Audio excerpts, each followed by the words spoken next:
Assalamualaikum warahmatullahi wabarakatuh. Bertemu lagi dengan kami, mahasiswa Universitas Pangeran Diponegoro Nganjuk dari Fakultas Syariah dan Ekonomi Islam, Program Studi Ekonomi Syariah. Di sini kami akan membahas dan melaksanakan tugas dari Bapak Dr. Juni Iswanto SEMM selaku dosen pengampu mata kuliah Perbandingan Sistem Ekonomi.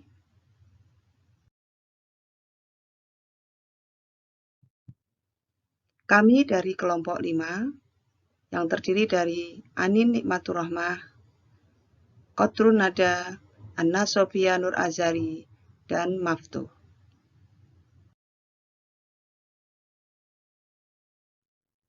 Kebijakan fiskal adalah kebijakan pemerintah terkait pengelolaan anggaran dan perpajakan untuk memengaruhi kondisi ekonomi. Kebijakan ini memiliki dasar hukum dalam Undang-Undang Nomor 17 Tahun 2003. Instrumen utama yang akan kita bahas adalah APBN, yaitu Rencana Keuangan Tahunan Negara.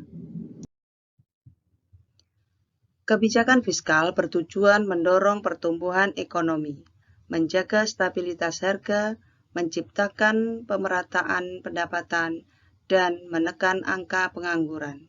Semua tujuan ini saling terkait untuk mewujudkan kesejahteraan ekonomi nasional, seperti pertumbuhan ekonomi, stabilitas harga, pemerataan pendapatan, dan mengurangi pengangguran.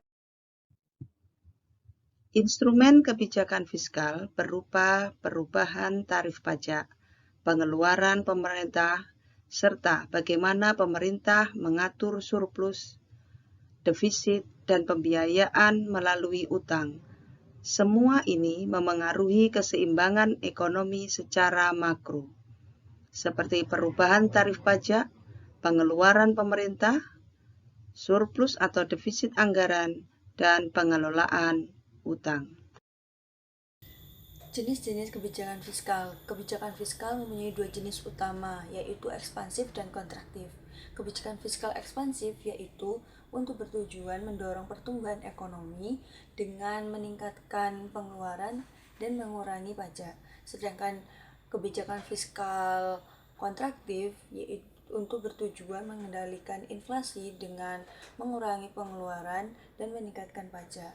Nah, secara teoris, kebijakan fiskal itu mempunyai 4 jenis, yaitu pembiayaan fungsional, yang kedua pendekatan anggaran yang terkendali, yang ketiga stabilitas anggaran, yang terakhir pendekatan anggaran belanja yang berimbang.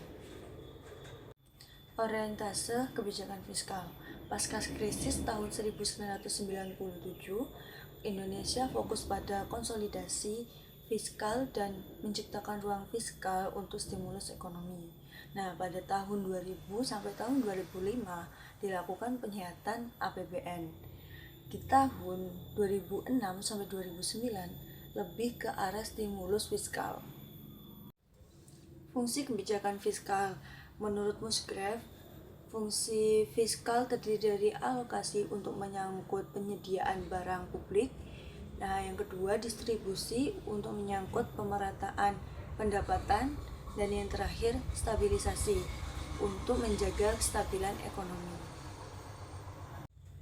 Manfaat kebijakan fiskal yaitu mengatasi resesi, mendorong pertumbuhan, serta mengatur pembiayaan negara.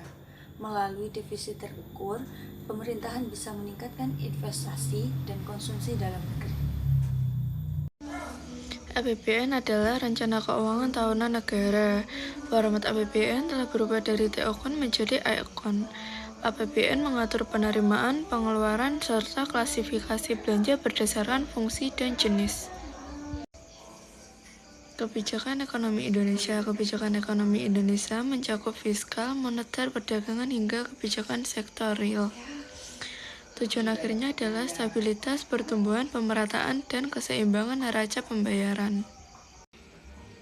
Tahapan perencanaan ekonomi. Perencanaan ekonomi membutuhkan tujuan yang jelas, pengukuran sumber daya, penentuan metode pembangunan, dan prioritas strategis. Strategi pembangunan ada pertumbuhan, pemerataan, ketergantungan, perwawasan ruang, kebutuhan pokok. Garis waktu Indonesia memiliki berbagai periode, Orde Lama, Orde Baru, hingga Repilita 1-5. Masing-masing era memiliki pendekatan berbeda dalam pembangunan ekonomi. Penutup, kesimpulannya, kebijakan fiskal berperan besar dalam stabilitas ekonomi. APBN menjadi instrumen nyata dari pelaksanaan kebijakan fiskal dan strategi fiskal yang baik dan berdampak pada pertumbuhan ekonomi.